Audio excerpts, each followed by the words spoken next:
അത്രയും തൊട്ടടുത്ത് അവൻ്റെ സാമീപ്യമറിഞ്ഞതും അവൾ കണ്ണുകൾ ഇറുകെ ചിമ്മി. അവളുടെ പരിഭ്രമം കണ്ട് അവൻ്റെ മുഖത്തൊരു കള്ളച്ചിരി വിരിഞ്ഞു. കോളേജിൻ്റെ ഗേറ്റിന് മുൻപിൽ കാർ നിർത്തിയതും അവൾ വേഗത്തിൽ ഇറങ്ങി. അവൻ്റെ പ്രതീക്ഷകളെ തകർത്തുകൊണ്ട് അവൾ അവനെ നോക്കി. ഒന്ന് യാത്ര പറഞ്ഞതുപോലുമില്ല. അവനിൽ ഒരു വാടിയ ചിരി വിരിഞ്ഞു. അവൾ പോകുന്നത് നോക്കി അവൻ അവിടെ തന്നെയിരുന്നു. കുറച്ച് നടന്നപ്പോഴാണ് അവൾക്ക് താൻ അവനോട് യാത്ര പറഞ്ഞില്ലല്ലോ എന്നോർമ്മ വന്നത്. തിരിഞ്ഞു നോക്കിയതും കണ്ടു തന്നിൽ തന്നെ മെയ് പതിപ്പിച്ചിരിക്കുന്നവനെ. അവൾ അവനെ നോക്കി അത്രയും ഭംഗിയിൽ ഒന്ന് പുഞ്ചിരിച്ചു. അവളെ തന്നെ നോക്കിയിരിക്കുന്നവൻ്റെ മെയ്കളൊന്ന് വിടർന്നു. അത്രയും മനോഹരമായി തന്നെ അവൾക്കൊരു പുഞ്ചിരി സമ്മാനിച്ചുകൊണ്ട് അവൻ കാർ മുൻപോട്ടെടുത്തു. ഉള്ളു തുളുമ്പുന്നൊരു സന്തോഷം തോന്നി അവന്. അവളുടെ അവസ്ഥയെ മറിച്ചായിരുന്നില്ല. ഇന്നുവരെ അനുഭവപ്പെടാത്ത ഒരു സന്തോഷം തോന്നി അവൾക്ക്. ദിവസങ്ങൾ കഴിഞ്ഞുപോയി. കാശി കാർ സ്റ്റാർട്ട് ചെയ്യുന്നത് നോക്കി പുറത്തു നിൽക്കുകയാണ് വൈഗ. മോളൊരു കാര്യം ചെയ്യ്, ഇന്ന് ആദിയുടെ കൂടെ പോയിക്കോളൂ. ഇനിയും കാത്തു നിന്നാൽ വൈകും. രാവിലെ മുതൽ കാർ സ്റ്റാർട്ട് ചെയ്യുന്നില്ല, സാവിത്രി പറഞ്ഞതും അവൾ തലയാട്ടിക്കൊണ്ട് കാശിയെ നോക്കി. കുറേ നേരമായിട്ട് ശ്രമിക്കുന്നത് കൊണ്ട് തന്നെ അവൻ്റെ മുഖം ദേഷ്യത്തിൽ ചുവന്നിട്ടുണ്ട്. അവളെ ഒന്നും നോക്കുന്ന പോലുമില്ല. അവൾ ആശങ്കപ്പെട്ടു നിന്നു. ആളെ വിളിച്ച് യാത്ര പറയണോ? വേണ്ട, ദേഷ്യം പിടിച്ചു നിൽക്കുന്ന സമയമാണ്. ചിലപ്പോൾ വല്ലതും പറഞ്ഞെന്നിരിക്കും. പോയേക്കാം. അവളൊന്നുകൂടി അവനെ നോക്കി ആദിയുടെ വണ്ടിയിലേക്ക് കയറി. അവളുടെ മനസ്സോടെയുള്ള ഇരുത്തം കണ്ടതും എല്ലാവരിലും ഒരു ചിരി വിരിഞ്ഞു. ആദി വണ്ടി മുൻപോട്ടെടുത്തതും അവൾ ആരെയും നോക്കാതെ മുഖം കുനിച്ചിരുന്നു. അവർ പോയതും സാവിത്രി കാശിക്കടുത്തേക്ക് വന്നു.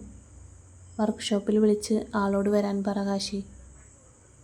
നോക്കട്ടെ, എന്ന് ശരിയാവുമെന്ന് തോന്നുന്നില്ല, അവൻ നിരാശയോടെ പറഞ്ഞു. ആണോ? എങ്കിലൊരു കാര്യം ചെയ്യ്, നീ അച്ഛൻ്റെ കാറെടുത്ത് പോയിക്കോളൂ. തിരിച്ചു വരുമ്പോൾ വൈകിയേയും കൂട്ടിക്കോ. നിൻ്റെ കൂടെ പോകാൻ പറ്റാത്തത് കൊണ്ടാണെന്ന് തോന്നുന്നു. പെണ്ണിൻ്റെ മുഖത്തൊരു തെളിച്ചമില്ല. പോയപ്പോൾ ഒന്ന് യാത്ര പറഞ്ഞതുകൂടിയില്ല, അവർ ഒരു ചിരിയോടെ പറഞ്ഞു. അത് കേട്ടതും അവൻ്റെ മുഖം വിടർന്നു. ചുണ്ടിലൊരു ചിരി വിരിഞ്ഞു. ക്ലാസ് കഴിഞ്ഞ് കോളേജിന് മുൻപിൽ ആദിയെ വെയിറ്റ് ചെയ്യുകയാണ് വൈഗ.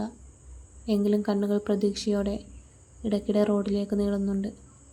കാശിയുടെ വരുന്ന സമയം കഴിഞ്ഞതും അവളുടെ മുഖത്ത് നിരാശ നിറഞ്ഞു. തൊട്ടടുത്തൊരു കാർ വന്ന് നിർത്തിയതും അവളത് നോക്കാതെ കുറച്ചപ്പുറത്തോട്ട് നീങ്ങി നിന്നു. കാശിയും ശ്രദ്ധിക്കുകയായിരുന്നു അവളെ. പ്രതീക്ഷയോടെ റോഡിലേക്ക് നോക്കി നിൽക്കുന്നു. അവൻ കാറിൻ്റെ ഹോൺ നീട്ടിയടിച്ചു. അത് കേട്ടതും അവൾ അലസതയോടെ കാറിലേക്ക് നോക്കി. അതിനകത്തിരിക്കുന്ന കാശിയെ കണ്ടതും അവളുടെ മുഖം വിടർന്നു. ഒരു ചിരിയോടെ അവൾ അതിലേക്ക് കയറി. അവനും കാണുകയായിരുന്നു അവളുടെ മുഖത്തെ സന്തോഷം. കാറ് ശരിയായില്ലേ? അതുകൊണ്ടാണോ അച്ഛൻ്റെ കാറെടുത്തേ? ഞാൻ ശ്രദ്ധിച്ചില്ല. കാറിലേക്ക് കയറിയതും അവൾ ഒറ്റ ശ്വാസത്തിൽ പറഞ്ഞു. നീ ആദ്യമൊന്ന് ശ്വാസം വിട്, എന്നിട്ട് ചോദിക്ക്. അവൾ തന്നോടടുത്ത് വരുന്നു എന്നത് അവനിൽ സന്തോഷം നിറച്ചു. ഇവളിതെവിടെ പോയി? വരേണ്ട സമയം കഴിഞ്ഞല്ലോ. രാത്രി ഏറെ വൈകിയിട്ടും റൂമിലെത്താത്തവളെ നോക്കി കാശി മനസ്സിൽ പറഞ്ഞു. അവൻ പതിയെ വാതിലോളം ചെന്ന് താഴേക്കൊന്നെത്തി നോക്കി. വിജനമായ ഹാൾ കാണെ അവൻ്റെ മുഖം ഇരുണ്ടു. വരുമ്പോൾ വരട്ടെ, ഞാനെന്തിനാ അവളെ നോക്കിയിരിക്കുന്നേ? അവൻ മനസ്സിനൊടിഞ്ഞുകൊണ്ട് ബെഡിൽ പോയിരുന്നു. തിരിഞ്ഞും മറിഞ്ഞും കിടന്നവൻ്റെ കണ്ണുകൾ വാതിലിലേക്ക് തന്നെയായിരുന്നു. നാശം, മര്യാദയ്ക്ക് കിടന്നുറങ്ങിയിരുന്ന ഞാനാ. അവൻ തലയിണിലേക്ക് മുഖം അമർത്തി കിടന്നു. ആ ഒരു ഉള്ളിലേക്ക് മാത്രമായി തൻ്റെ ചിന്തകൾ ഒതുങ്ങിപ്പോകുന്നു. റൂമിൻ്റെ ഡോർ അടയുന്ന ശബ്ദം കേട്ടതും അവനിൽ ഒരു പുഞ്ചിരി വിരിഞ്ഞു. തൻ്റെ ഹൃദയം അത്രമേൽ ശാന്തമാവുന്നത് അവനറിഞ്ഞു. കബോർഡ് തുറന്ന് മാറാനുള്ള തുണിയുമായി ബാത്റൂമിലേക്ക് കയറിപ്പോകുന്നവളെ അവൻ ഇടം കണ്ണാലെ നോക്കി. അല്പനേരം കഴിഞ്ഞ് ഇറങ്ങി വരുന്നവളെ കാണാതെ അവൻ ഉറങ്ങിയതുപോലെ കിടന്നു. അവൾ മുട്ടിലിഴഞ്ഞ് ബെഡിലേക്ക് കയറുന്നതും ചുവരിനോട് ചേർന്ന് കിടക്കുന്നതും അവനറിഞ്ഞു.